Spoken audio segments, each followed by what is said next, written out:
धरती पर डायनासोर का अंत और इंसानों की उत्पत्ति के बारे में विस्तृत जानकारी देने के लिए हमें कई करोड़ों साल की भूवैज्ञानिक और जैविक घटनाओं का अध्ययन करना होगा।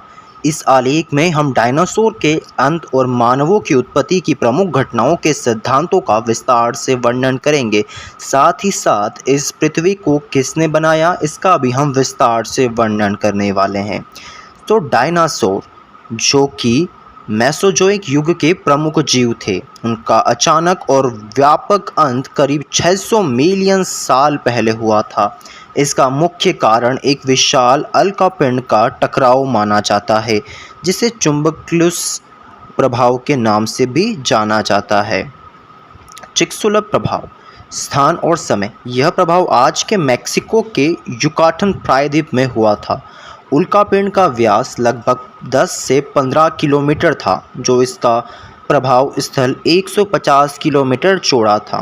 परिणाम, उल्कापिंड के टकराने से इनकी ऊर्जा उत्पन्न हुई कि इससे वैश्विक स्तर पर विनाशकारी घटनाएं शुरू हो गई। इन घटनाओं में ज्वालामुखी विस्फोट, भूकंप और सुनामी शामिल थे। इसके अलावा इस टकराव ने वातावरण में भारी मात्रा में धूल और राख फैलाकर सूर्य की रोशनी को अवरुद्ध कर दिया, जिससे वैश्विक तापमान में तेजी से गिरावट आई। इस वैश्विक शीतलन के कारण पेड़ पौधे और जलीय जीव की प्रभावित हुए। अन्य कारक, ज्वालामुखी गतिविधि, ड्रैगन ट्रैप्स, जो कि भारत में स्थित है, के विशाल ज्वालामुखी विस्फोट भी इस समय के आसपास हो रहे थे। इन विस्फोटों में वायुमंडल के सल्फर डाइऑक्साइड और कार्बन डाइऑक्साइड जैसी गैसें छोड़ी, जिससे जलवायु में और भी अधिक परिवर्तन हो गया। समुद्री स्तर में परिवर्तन, इसी समय पर समुद्री स्तर में भी बड़े परिवर्तन हो रहे थे, जिससे समुद्री और स्थलीय पारिस्थितिकी तंत्र प्रभावित हो रहे थे। इस प्रकार घटनाओं के संयोजन से डायनासोर और अन्य कई प्रजातियों का अंत हो गया, जिसे क्रेटेशियस पैलियोन विलुप्त घटना के नाम से भी जाना जाता है। डायनासोर के बारे में जानकारी प्राप्त करना एक रोमांचक अनुभव हो सकता है। यहाँ कुछ ऐसे तथ्य आपको बताने जा रहा हूँ जिससे डायनासोर के बारे में आपकी जानकारी काफ़ी हद तक बढ़ जाएगी। डायनासोर का युग। डायनासोर मेसोजोइक युग के जीवित थे, जो लगभग 230 मिलियन साल पहले शुरू हुआ और 66 मिलियन साल पहले समाप्त हुआ। यह युग 3 अवधियों में विभाजित था: ट्राइसिक, जुरासिक और क्रेटेशियस। विविधता, डायनासोरों की सैकड़ों प्रजातियां थीं जो विभिन्न आकार और प्रकार में पाई जाती थी। कुछ डायनासोर छोटे होते थे, जैसे कि कैम्पसोगा की मुर्गी के आकार का था, जबकि अन्य जैसे कि अर्जेंटिनोरॉस जो लगभग 100 फीट लंबा हो सकता था। सरीसृपों में विभिन्नता, हालांकि डायनासोर सरीसृपों में समूह में संबंधित थे, वे अन्य सरीसृपों में कई शामिल भी थे। डायनासोरों के पैरों की हड्डियां उनके शरीर के नीचे थी, जबकि अधिकांश सरीसृपों की हड्डियां उनके शरीर के किनारे होती थी।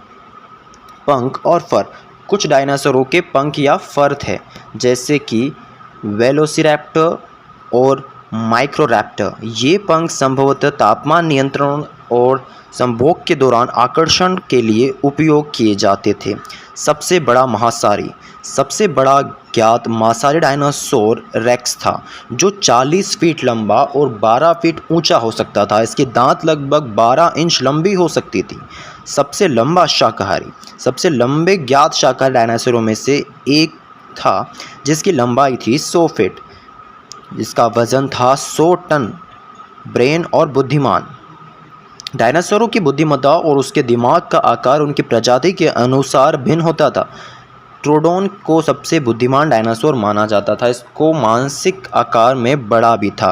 अंडे देने वाले जीव, डायनासोर अंडे देने वाले जीव थे। इनके अंडों से जीवाश्म आज भी पाए जाते हैं, जिसमें हमें उनकी प्रजनन प्रक्रिया के बारे में जानकारी भी मिलती है। आइए अब जानते हैं किस तरह से इंसानों की उत्पत्ति हुई थी। मानवों की उत्पत्ति का अध्ययन करने के लिए हमें लाखों साल पहले की घटनाओं का अध्ययन करना होगा। होमिनिडस विकास, प्राइमेट्स का विकास। लगभग 55 मिलियन साल पहले प्राइमेट्स का विकास शुरू हुआ। ये प्राइमेट्स छोटे पेड़ों में रहने वाले जीव थे, जिनकी बड़ी आंखें और अनुकूलनशीलता हाथ थे। होमोजीन्स लगभग 2.5 मिलियन साल पहले होमोजीन्स का विकास हुआ। इसके प्रमुख सदस्य होमो हैबिलिस और होमो इरेक्टस थे। होमो हैबिलिस उपकरणों का उपयोग करने में सक्षम था, जबकि होमो इरेक्टस ने आग का उपयोग करना शुरू किया। होमो सैपियंस का विकास। होमो सैपियंस वर्तमान मानव का प्रत्यक्ष पूर्वज होमो सैपियंस है, जो लगभग 3 लाख साल पहले अफ्रीका में उभरा। होमो सैपियंस की प्रमुख विशेषताएं थी बड़ा मस्तिष्क, भाषा का विकास और जटिल उपकरणों का निर्माण।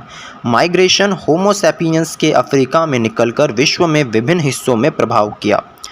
लगभग 60,000 साल पहले उन्होंने यूरोप, एशिया और ऑस्ट्रेलिया में बसना शुरू किया।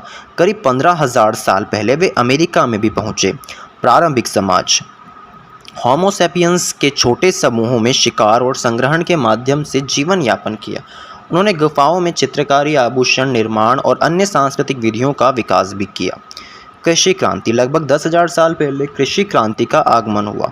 मानव ने कृषि और पशुपालन को अपनाया, जिससे स्थायी बस्तियों का विकास हुआ। इससे जनसंख्या में वृद्धि हुई और समाजों का संगठन अधिक जटिल हो गया।